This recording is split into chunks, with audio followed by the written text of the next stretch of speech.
Welcome to the Movement PT Coffee Cast, where we sit down and talk about physical therapy, health, and whatever else comes to mind during our coffee-infused conversations.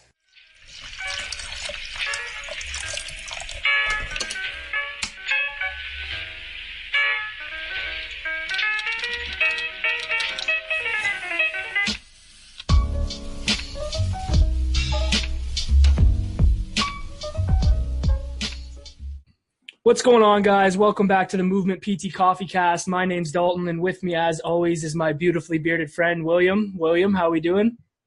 Good. I got a fresh cup of coffee and I'm ready to go.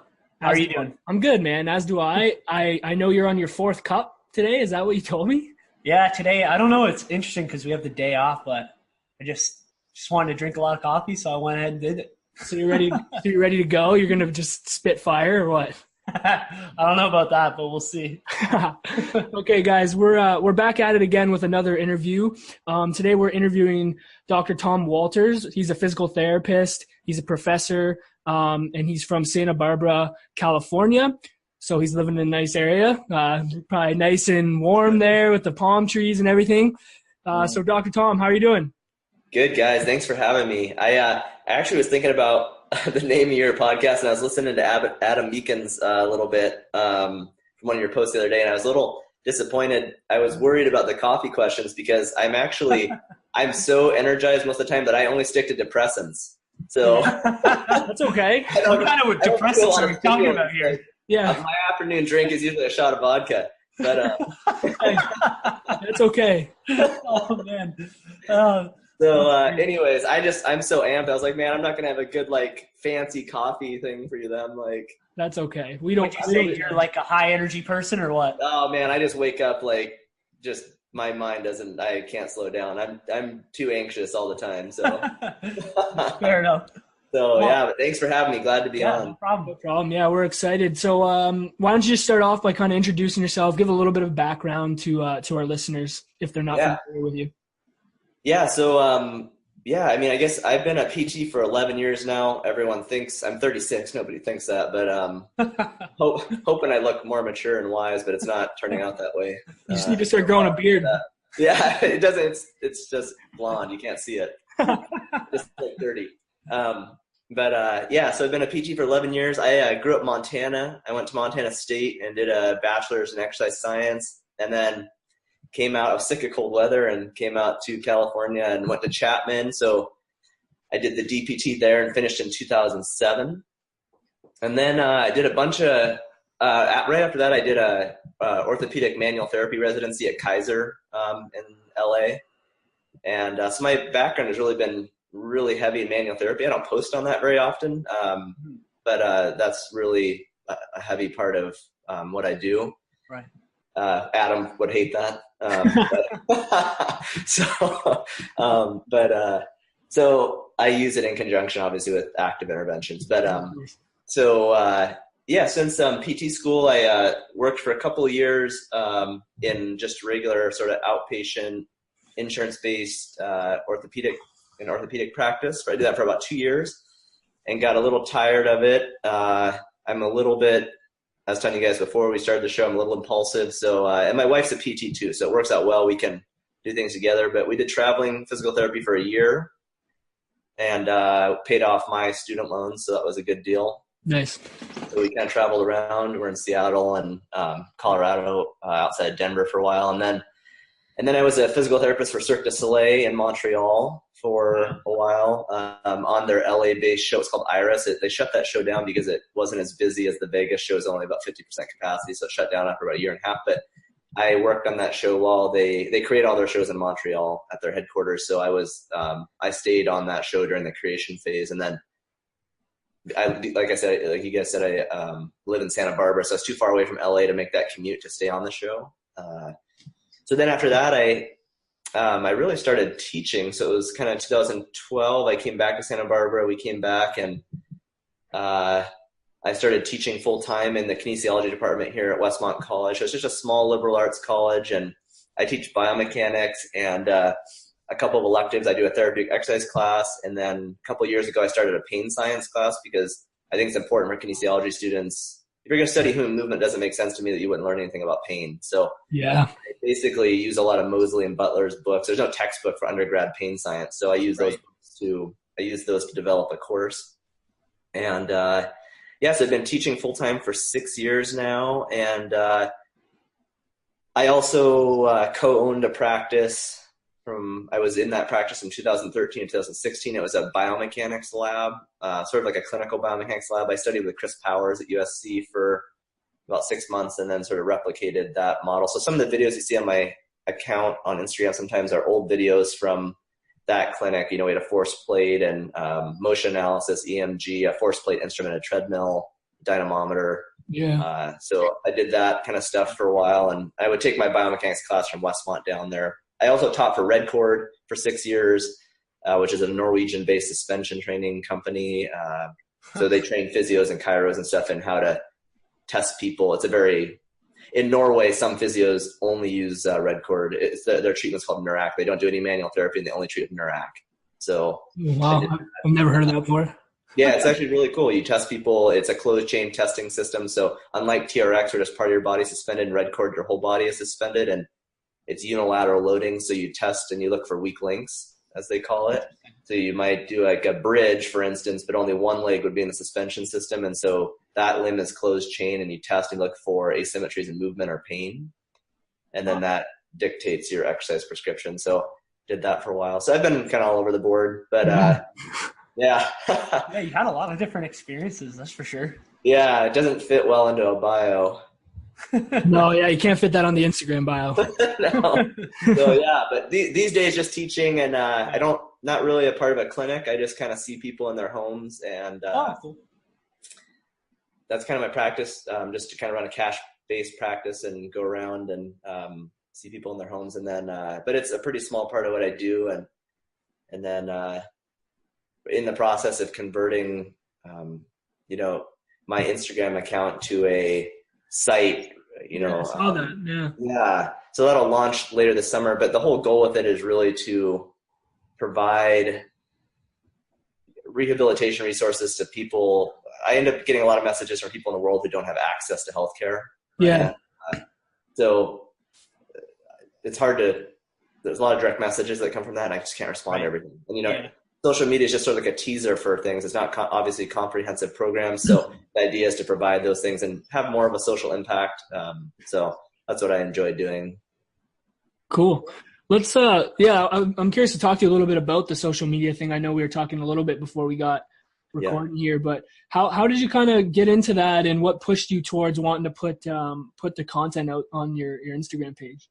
Yeah. So I was telling you guys, I've been, I was involved in Facebook discussions for a long time with a bunch of really intelligent people that really actually got me involved in pain science. I wasn't educated a lot in pain science in PT school, and Jason Silvernail and Greg Lehman, those guys I spent a lot of time talking with. Probably for 5 years I spent time talking with those guys, and they really shaped, now I'm in this doctorate of science program at Texas Tech, which I didn't mention. I'm in my last year of finishing my dissertation, and it's really through talking with those guys that's kind of pushed me to go on and do more of that stuff.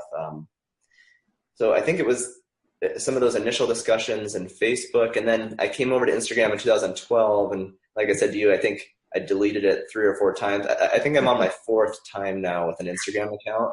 I won't delete it this time. Yeah, it's doing well, so you can't delete it now. Yeah, no, it wasn't so big before, but it was another impulsive move, and I would just delete it at 5 a.m. I think the reason I came back, so I started this account December of 2016. So it's been a year and a half now or something. I had recently deleted my last one, and I went in to teach my biomechanics class at Westmont, and one of my students came up to me and asked where my account was, and that he was showing his mom some of the exercises.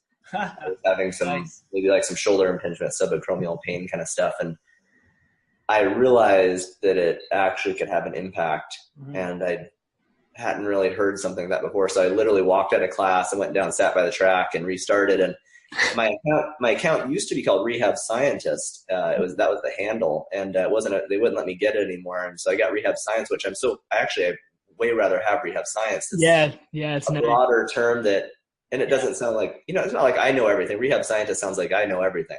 You're the scientist. So rehab science is great. Like, it's just my perspective and trying to put good things out there that'll on a consistent basis. So that was really my goal after I heard that feedback, was just to consistently try and put out things, whether it was my own content or sharing other people's, just try to make an impact and help people in a positive way who have pain or recovering from injury. So, or just want to move better. So that's kind of how the social media thing, and it really, I can't explain it, how it's grown the way it has.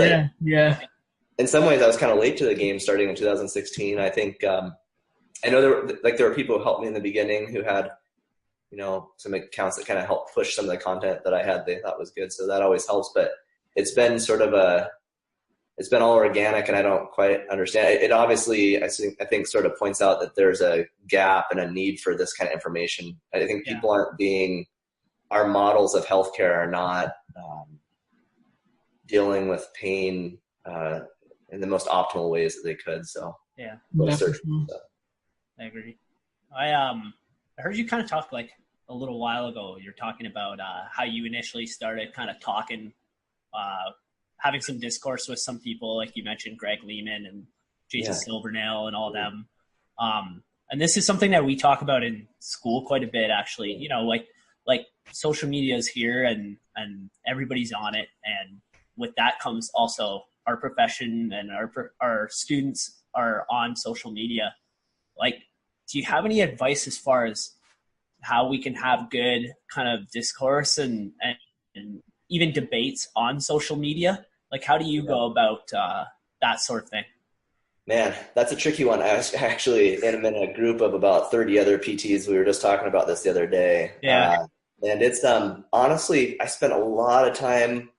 Look, I'm naturally very skeptical, and when I first came out of school, unfortunately, that sort of made me a little bit closed-minded, and I would sort of attack people for things that I thought didn't have evidence to support what they were doing, and that has changed quite a bit over the years. In the years that I was on Facebook and discussing things, I spent a lot of time kind of ranting about things and getting in really heated debates, and my wife would be annoyed because I wasn't present with our family, and I was thinking about my rebuttal to some comment, and it was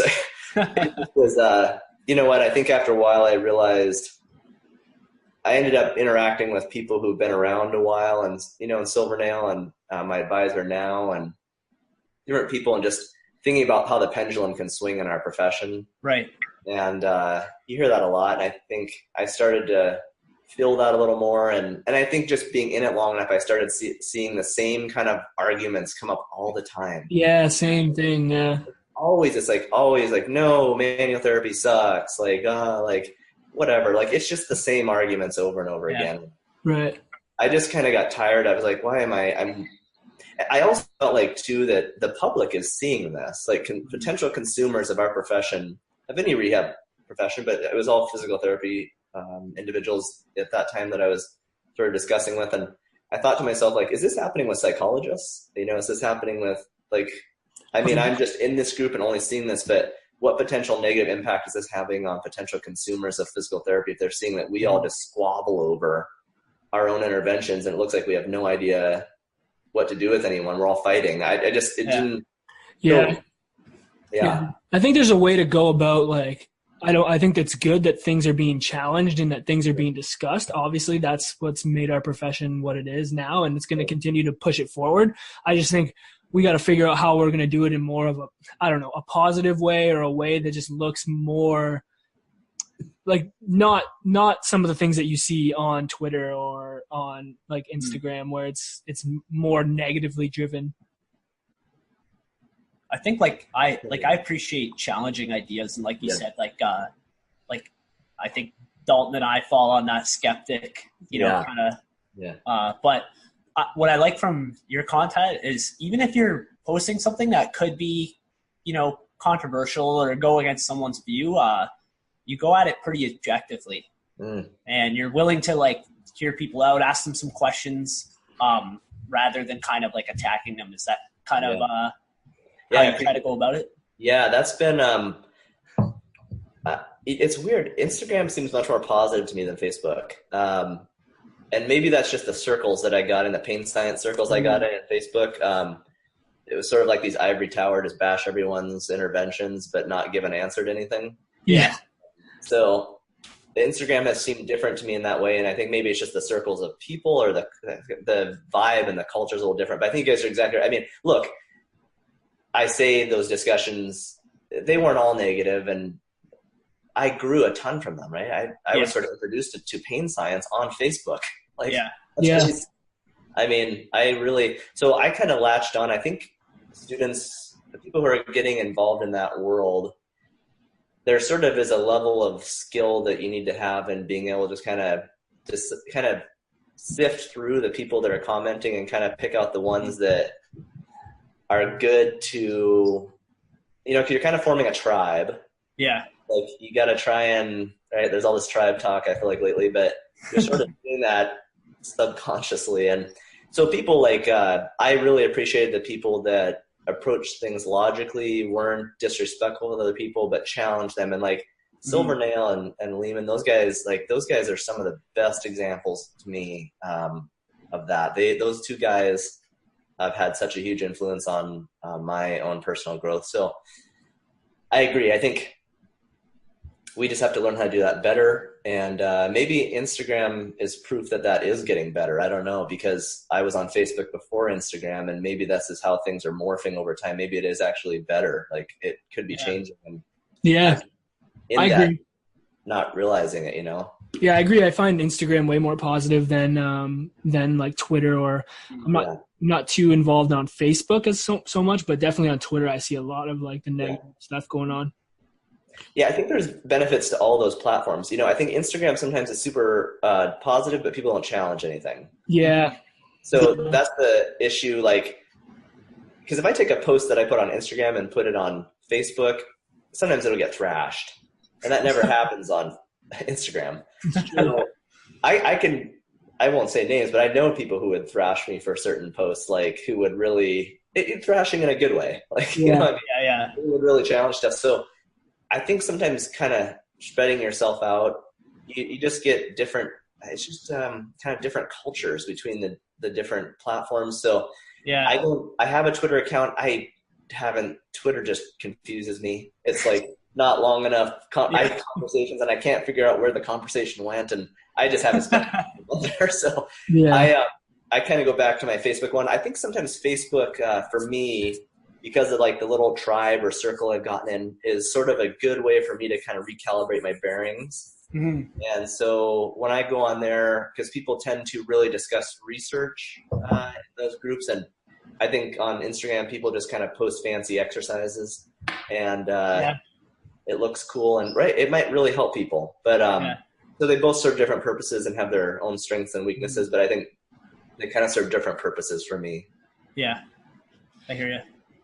I'm curious, because obviously you sit in a bit of an interesting position, like being someone who is involved with, like you are a professor and involved with that sort of world, and then you decided to kind of put out some content on Instagram, and I would say you're pretty unique in that regard.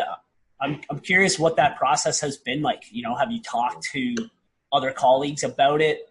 What do they think, and that sort of thing? Yeah, that's an interesting question. I think most academics kind of frown on social media. Yeah. Although, at the college I'm at, we have a weekly faculty forum on Thursdays at the lunch hour where there's usually a presenter on some topic. And so there have been a couple of faculty members that have asked me to talk about social media strategies, and that same kind of idea of getting some of their research, not only maybe promoting a book too or something like that, right. Article or something, but also getting their research out to the public. So I think there is an interest in that. So I see a little bit of that, but I think it's the minority. Yeah, so it's but they do value it. I think the students learn a lot from it. I know the students appreciate the account, and I think some of the younger faculty get it a little bit better. Some of the older faculty, I think maybe sometimes they just don't feel like putting the effort into figuring it out. Yeah. So, Fair enough. yeah. If I don't know if that answered the whole question. I think so. Yeah. I was curious if like your students mostly know about it or. Yeah, most of my students follow it. It's crazy. Like one of my students, it's crazy. Most of the kine students do there at Westmont, and it's not a huge school. We graduate it's about 1,200 students total. But I was just one of my students started up at USC in their PT program, their DPT program, and somebody mentioned rehab science in class, and somebody's like, "Hey, do you follow rehab science?" And he said the whole class was. So. Oh, that's amazing. No way. It's interesting.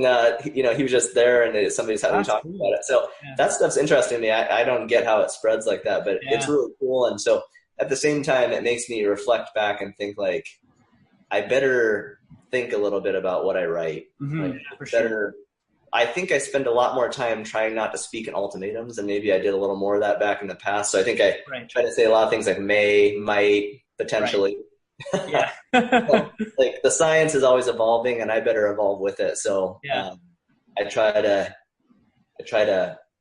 evolved a lot in 11 years. So from a very postural, structural, biomechanical type approach to definitely more of kind of the biopsychosocial as much as I can, but just considering other factors in someone's pain experience. So I think I try to be as careful as I can. Yeah. I miss a lot of things and piss people off, but I try not to.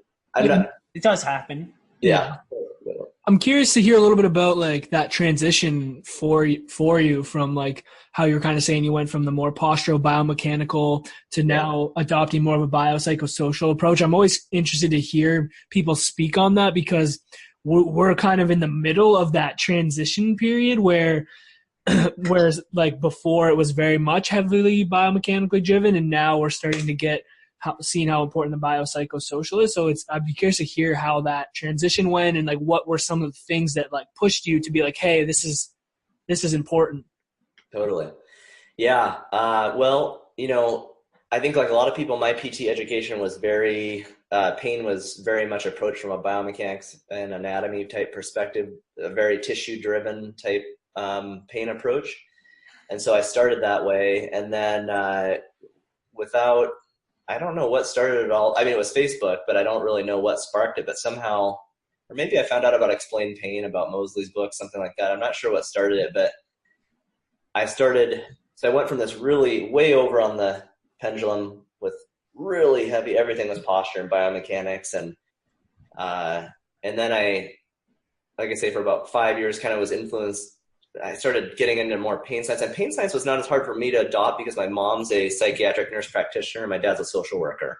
Right. So I'm like the physical counterpart to our family. So it wasn't hard for me I had worked as a mental health worker in a psychiatric hospital during college. Wow. So I'd already seen how much the mind and emotions and stress and things like that, our beliefs, how much that can affect overall health. So it wasn't really hard for me to understand. It was sort of just like, why have I not heard of pain science? Yeah. And so I kind of dove into it head first. I was like, duh, and it just went really hard. And so I kind of swung to the other side. And I think for a while, even though I still respected the influence tissues could have on pain, it might not have appeared that way in my posts. Yeah. And what I was talking about. And then now I think I'm slowly starting to find this in-between ground that merges the two together, almost like what Greg's course I think is attempting to do. Yeah, which is a great course. We took his course, Greg Lehman's course. It's awesome. Yeah, it's kind of funny. Greg's been out here like 3 times, and I keep telling him I'm coming, and then I end up not going to be able to make it, so he probably has written me off altogether. He's coming to Santa Barbara. I just heard from my buddy who's hosting it I think next year, so I have to go if it's in my town.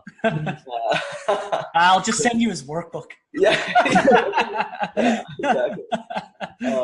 But yeah, I feel like he does such an awesome job. I mean, he's one of the best educators I think I've ever met in terms of bringing those things together, and does it in a really respectful way and challenges people's viewpoints without being offensive. So, but I think that was kind of the process for me. I kind of went into pain science, and then I think even, when I started this doctorate of science, I remember my advisor saying, That was in 2014. I think even then he felt like I was a little too attached to that kind of group and their message maybe. And so Right.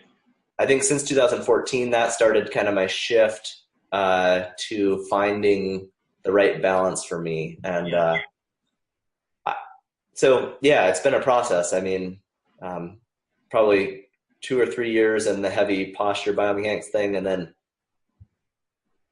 you can say 4 or 5 years in pain science, and then kind of, I don't know if the math adds up, but then sort of from 2014 somewhere on, and they're kind of transitioning to a middle, kind of a compromise that I think works well, that makes sense to me. So with that middle ground, like what do you think are some of the major ways that pain science can inform our practice, like even with some of the biological factors? Well, I think it's just sometimes when I feel like when I talk about this, I'm just like beating a dead horse. But I think, but it's not to some people, right? I mean, like some people, it's totally foreign. It was foreign to me at one point. So, but when you've been in it for a while, it feels like you're talking about the same thing. But I just think it's. I think sometimes people kind of underappreciate how much stress, psychological, cognitive factors, right?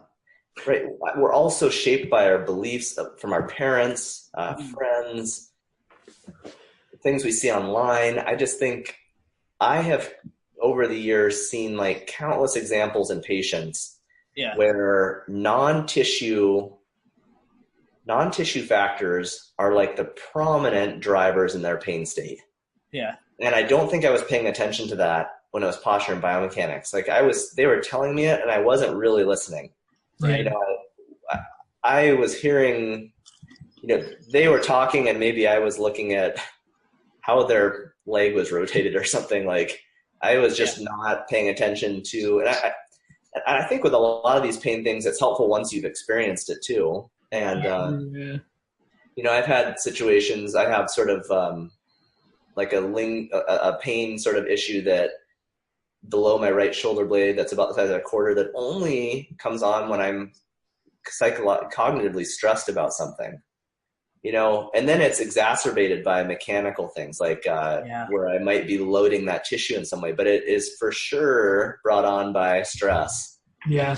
So I think personally experiencing things is sometimes the most powerful teaching strategy. Yeah, 100%. I think me and Will fall in that same boat. Once we kind of got introduced to the pain science and just all the factors that can play into your pain experience, we started realizing like some of the things that we were going through were like, oh, that makes sense. And then you start trying to you rationalize, you start to control some of those other factors, and you start to realize like, oh wow, this actually has like a big impact on my pain levels. And then you start seeing it in clinic, like on placements, when we're on placement, like these factors that we weren't really aware of before, now you actually like see them in real life and you're like, wow, this is like, you can see how it actually plays into everything.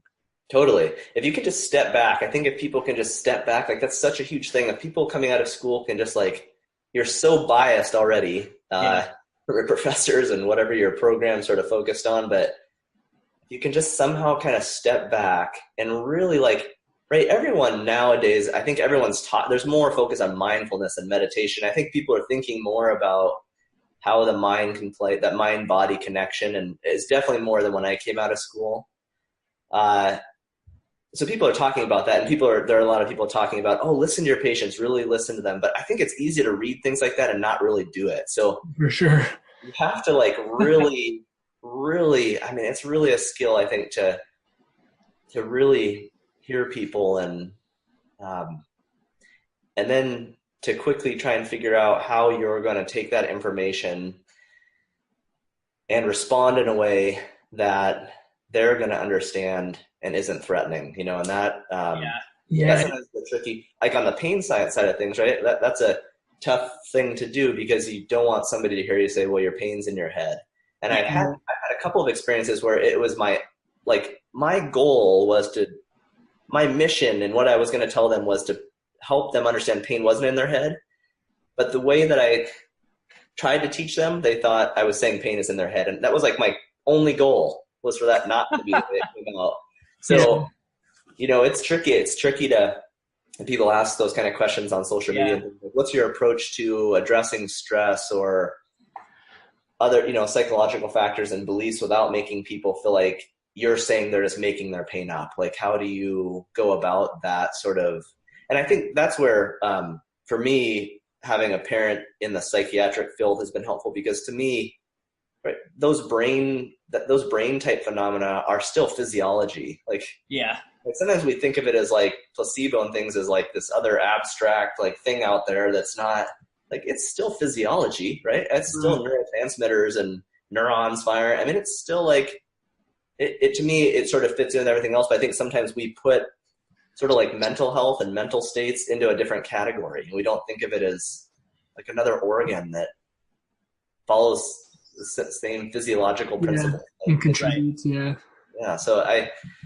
that's been helpful to me. I think really considering that interplay of just thinking about how psychology can play a positive or a negative impact in health. Like, we look at it in all these other areas of health. Why wouldn't we think about it with pain? Yeah, it's interesting what you said. It is like, especially from a student perspective, I found it really hard because like you get taught in school about all these ways to do assessments and all these tests and all these things that you're trying to focus on. And then giving just some of the information I know about pain and stuff that I've learned.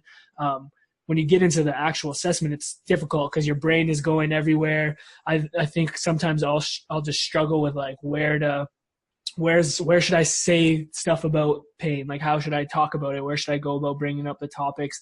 And I think you just got to go through it and like suck at it, unfortunately, to start. And just, I think as long as you're aware of it and you know that, okay, like these are some of the other factors that can be contributing, I think that's just a good place to start. Yeah.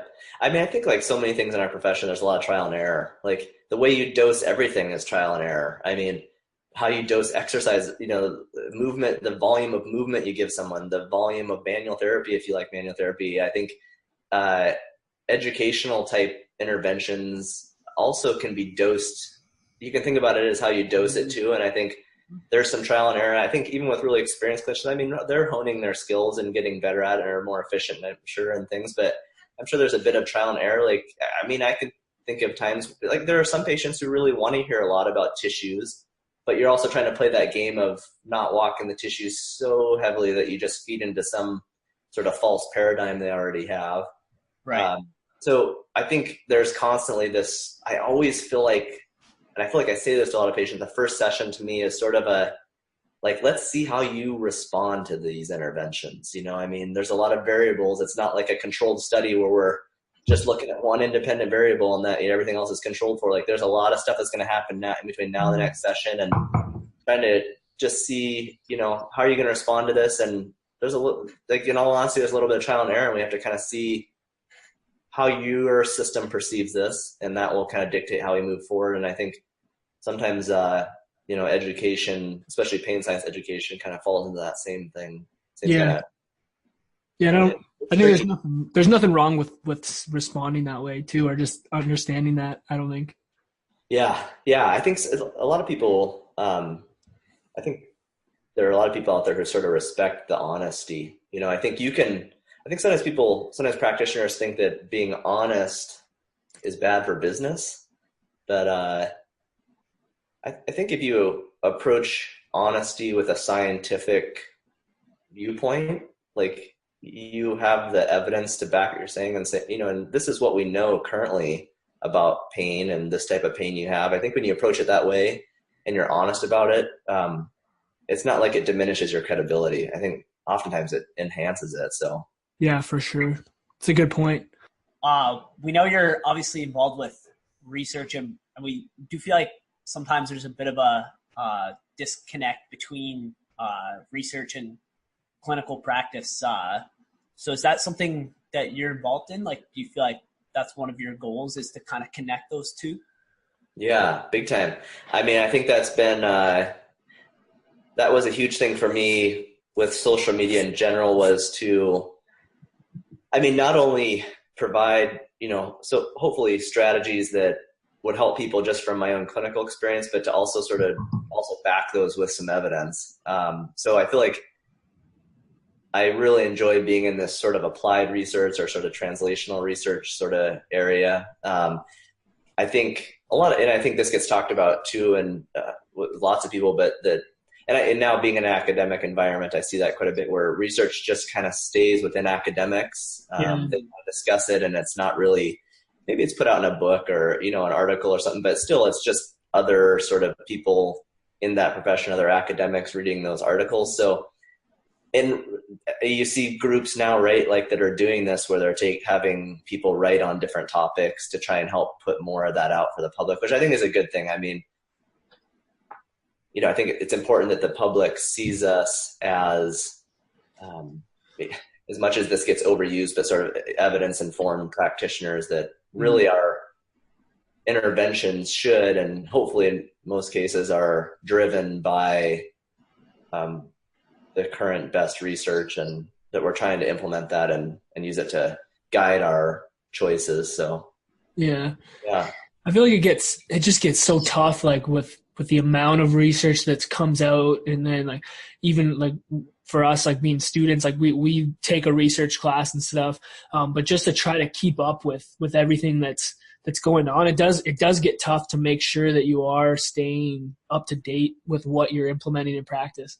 Totally. It's really hard, and by no means am I perfect at it. I mean, I'm sure lots of times I put up references on things, and I mean, to be honest, sometimes I'm doing just quick kind of Google searches, and a lot of times I end up finding references that I've used before that sometimes people are like, that's too old. And I'm like, well, it's still a good article.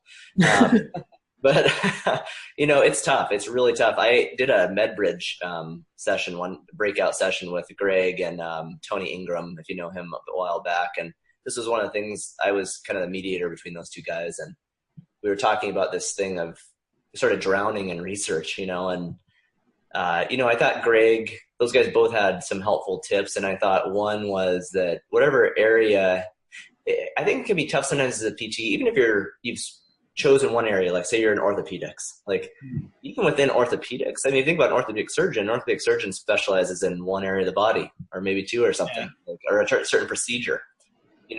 As orthopedic PTs or whatever other specialties a PT is specializing in, it really is a lot of information to think about. You're going to know everything about the whole body. I mean, so, and I think you see more PTs kind of specializing, like PTs who are just running experts or just tendon, right. Tendinopathy or something, or like Adam with the shoulder, or like whoever, like I think that might be kind of how the future goes. And, those guys on that, when we had that talk that time, they talked about sort of having certain authors that they check on. So, but I think with that, they were picking authors that, right, they already kind of knew what sort of niche they like to be in or what specialty practice of physical therapy they were in. And then they found authors that were within that and were publishing research consistently on that, and using that as a way to not drown in research, But that's tough. First coming out of school, you have no idea. I mean, I still sometimes think after 11 years, I'm like, what the heck do I do? Like, that makes me feel better. Yeah. Like, should I be specializing in something? Cause I don't really specialize in it, but I mean, having said that, the thing I'm most interested in is practitioner language and communication and how that can affect the clinical experience. So I think that has been the thing that has sort of, and maybe tying that in with back pain. So I think that's been sort of where I've been focused the last few years. By no means do I think I'm a specialist in that, but I think that might be something for people.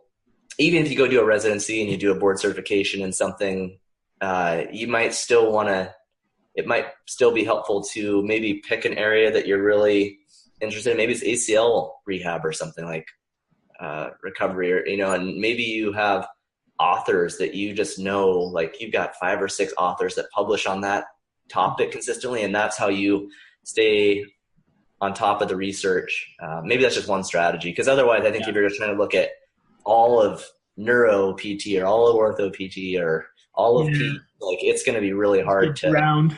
Totally. It's just, Yeah. I mean, I have I think probably like a lot of people do, I have some PubMed searches keyword searches that just email me every morning. And even those sometimes are too much. I'm just like, delete, I can't do this right now. Just get anxiety about the No, I'm like, oh, there's 5. I can't even read them. Starting to get that scapular pain. Yeah. So it's tough. I mean, it's tricky, but I think I'm slowly starting to, like the guy, Bielowski, he's at the University of Florida, and he does a lot of manual therapy type writing and writing around expectation and how expectation can influence pain. And I cited him in my post today, the 2 articles, and like, he's a guy I really like to read his stuff. He some of his papers are major driving factors in the development of my research project for my dissertation. So I think I'm 11 years later. I mean, if somebody had told me this earlier on, I think it would have been helpful, but I think I'm starting to figure out there are some researchers out there that I like to check on what they're doing. And it makes it easier to keep it organized. Yeah. Yep. I'm sure you guys are much more organized. Like people who are in, like students, new grads, like, I mean, you guys are hearing hopefully hearing all the current stuff. And I mean, I see the way students organize research articles now and things, and so I always think, to me, new grads have a lot to offer, just like seasoned practitioners do, as long as they've kind of stayed somewhat in decent continuing education. But, I think both sides have something to offer. Sometimes the older PTs, and I guess I'm maybe starting to be older, like, he just sometimes maybe aren't, I don't have somebody, if I weren't in the program I'm in right now, I wouldn't have somebody feeding me. Right. It's like a little bit of that accountability between people. Yeah. So, and when you're in those programs, you kind of trust your professors to give you the ones that give you the things that are, unbiased and the most current, but that's not true either, because they're biased. And so you have to figure out your own way. It's tricky. I mean, for sure. Mentors are huge, right? Like mentors, like, I feel like having people in the field who can kind of keep you on the right path has been a huge thing. And I have a couple of people like that. So that kind of thing, I think, is good. And social media, you can sort of have these distance type mentorships with people without they don't even know what's happening. No. I remember at one point I sent Silvernail a message, and I was like, hey man, I just want to thank you for, all these conversations you've been having with me. I mean, he guest lectured in one of my classes at one point, via Zoom or Skype or whatever, and put it up on the screen. He talked about in my pain science class. So it was cool. It's, I think those things are invaluable in figuring your way. Yeah. On that note of like mentors and stuff, is there anyone that you're kind of currently following right now or reading about, podcasts that maybe other people might not be necessarily aware of that you would like want to share? Yeah, that's a good question. Gosh, I feel like there's a lot of stuff I listen to and read on, and let me think of, I think in the PT world, recently I've probably, that Joel Bielowski from the University of Florida, if people have any interest in manual therapy, sort of research around manual therapy, how expectations can shape how a manual therapy intervention is, sort of the outcomes from a manual therapy intervention by patients. I think he's somebody I like to read. I've been doing a lot of branching outside of PT. It's a common theme we get. Yeah. So I think I have been spending more time. I teach a class for Chapman every spring called Complementary and Alternative Medicine. It's always interesting. There are people coming back to do their transitional DPT, and they do presentations they have to go and experience some alternative practice and then present the research on it. And so I think that class, along with, I listen to several different I listen to Joe Rogan's podcast. Me too. I grew up as a martial artist, so I identify with a lot of his ideas on how important, I just, you know what, I think I was just talking to my mom about this, who's the psychiatric nurse practitioner. I just think one of the key ingredients in life is properly dosed stress. Mm-hmm. And whether that's talking about the physical body and pain and things like that, or mental health, I think properly dosed stress is important. And sometimes things are the way our lives, how easy our lives are right now. I think sometimes we don't have, right, everything just sort of comes to us and it's very easy and there's not a lot of challenge and stress. And so I've been interested a lot in looking at other systems of the body related to stress and inflammation. I've always been interested in nutrition. So looking at inflammation and how that affects mental health, gut health. That's a wild, like, you can get down the, like, some crazy stuff. I looked into a little bit of that stuff too. And like, some of the things that we don't know is, oh my gosh, it's pretty crazy. Yeah. The people, because he's great because he brings on an eclectic group of scientists and, you know, academics and different people. And so I think I've listened, that has sort of broadened my horizons and made me think a little bit more about, just more in depth about, you know, even more of the things we've been talking about, kind of a biopsychosocial, how cognitive and nutritional factors and how all those things can just play into how important those could be as a physical therapist. Yeah, for sure. And there's a bunch of researchers out there. I mean, there's like Rhonda Patrick is somebody I like to look at her stuff. She I think her PhD's in sort of like cancer and brain health and things like that. And, you know, I follow some other people like Andy Galpin's a muscle physiologist. And, he's a smart guy. Jeez. Yeah. Like some of those people, like they just are like people that really offer some different perspectives that tie into what we do. I think it's important to, and that's the nice thing about being at a college, that environment sort of always stimulates. Like I always get to hang out with our exercise physiologist, and he studied chronic fatigue syndrome in his PhD. So, you know, it's great to see how like fatigue and pain can sort of have, how similar those can be, you know? Right. Yeah. Level, so. Yeah, I think it all comes down to just having an open mind and being open to a lot of different factors that are influencing. And I think we're starting to realize there's so many things that it's really hard for us to control all of them. So just to be aware of them, I think, is even important. Mm-hmm. I agree. Totally agree. I mean, it's the human is a pretty complex thing. So it's to think that for anybody to be confident enough, because you see groups like that to where they've got it all figured out, and if you say anything the opposite, they bash you, and it's just I think people are starting to see through those kind of. I agree. The public is starting to see through some of that approach, and just that.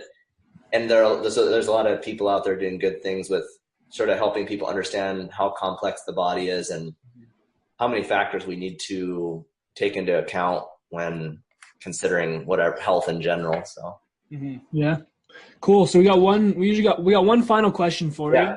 Yeah. So since you've had a wealth of experience so far in your PT career, me and Will are graduating in August, and there's plenty of other people out there I know that listen to our podcast that are on their way to getting out into the real world. So if you could like kind of go back to that time and maybe offer like yourself a piece of advice, like looking back now, like what would that be? Man, that is a tough question. I mean, gosh, when I went back, I was so latched onto one system. I had one final 16-week clinical. That was how my education ended. And that system, I now see a ton of issues with and errors with, at least the way it was taught at that time. But it did give me something to latch onto, and it helped me feel confident in the clinic that I had something. Like I had some way to approach patients. And so I think if people coming out, maybe that, like you don't have to be perfect right away. You know, if you can just be moving forward, you know, I think I look back on that and I look at that system, and I think I practice way differently now than I did then. But that gave me the confidence that when I had my first patient, I felt like I at least had a framework to start with, you know, and to start moving forward. And that framework made me confident, and probably the confidence in that framework is what helped get people better than anything to do with that framework.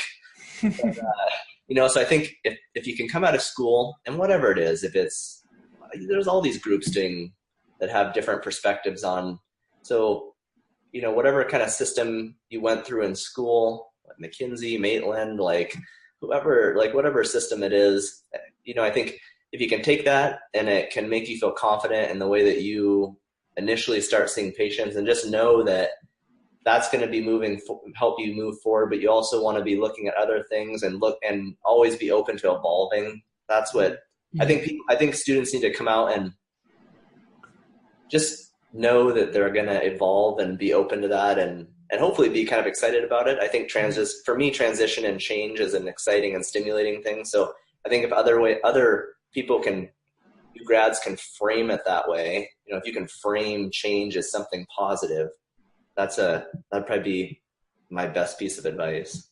Love that, man.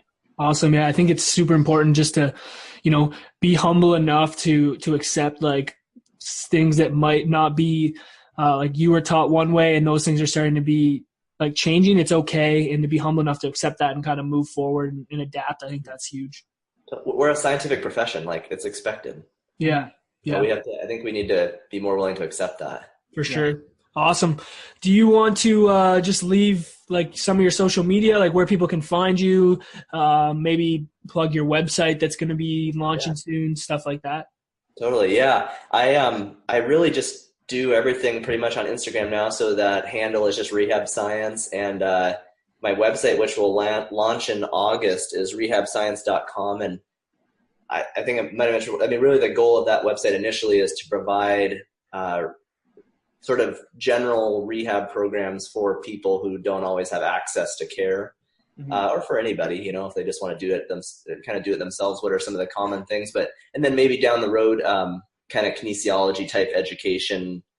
So it may not be a thing that PTs and licensed practitioners, we generally come out pretty good on the movement assessment and that side. But, like I said, over the years, I've seen people in yoga and Pilates and things like that. They're always sort of looking for more of those kind of things. So so it's rehabscience.com, and that'll be kind of thing. It'll evolve just like everything else over time. So that's kind of where we're at. My Facebook page is just kind of turned into a personal page of me and my kids. So it's probably not too exciting to anyone listening to this, unless you want to see me at Disneyland or something, or. Hey, it could be fun. I'm going to go check it out after this.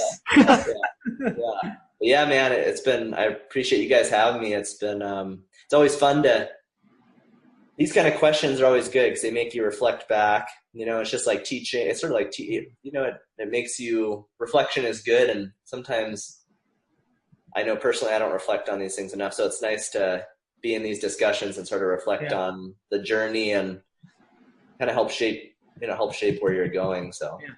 Yeah. Awesome. We really appreciate you taking the time to talk with us. We also really appreciate your content. It's helped us out a lot. We follow it. It's definitely helped improve our knowledge around some of the things that are going on in physical therapy. And we really appreciate that. I appreciate you guys saying that. Congrats on being done in August, and look forward to more interact. Yeah, totally.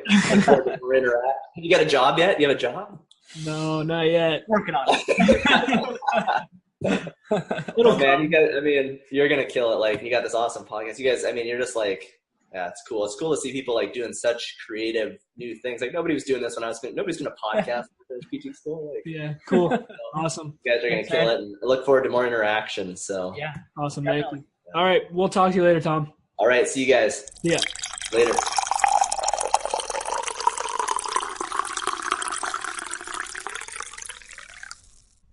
All right, that wraps up episode 24 of the PT Coffee Cast with Tom Walters. We'd like to thank Tom for coming on and giving us a nice little chat, having some coffee. We've been following him on Instagram for some time now, and it was nice to sit down and get in a little bit of a deeper conversation around the profession and some of the things that he's doing. If you guys aren't following him on Instagram, head over and follow him at Rehab Science. He puts out great content. We've learned a ton from his stuff. He posts pretty much every day, so head over there, give him a follow, shoot him a message, tell him you heard about him on the PT Coffee Cast. If you guys want to follow us, you can follow us on Instagram, Facebook, and Twitter at the MVMT PTs. If you want to get in contact with us, you can DM us through those platforms or send us an email, themovementpts@gmail.com. Also, guys, if you could head over to iTunes, subscribe to our podcast, drop us a review. We'd really appreciate it. We want to hear your feedback. It also helps move our podcast up the rankings, so we can get our episodes out to more people. We just want to say thank you guys for supporting us through this. It's been a crazy ride. I mean, we're 24 episodes in now. We just hit 5,000 downloads, a little over 5,000 downloads, which for us is a big deal. It's all because of you guys, and we really do appreciate you guys listening. So if you guys are listening, please send us a message. We want to connect with you guys a little bit more. We're trying to figure out a couple ways that we can interact more with our podcast followers, because we really do appreciate the support that you guys have been giving us. So we're going to continue to put out episodes as long as you guys are listening. So that's all we got for today, guys. We'll see you next time. Peace.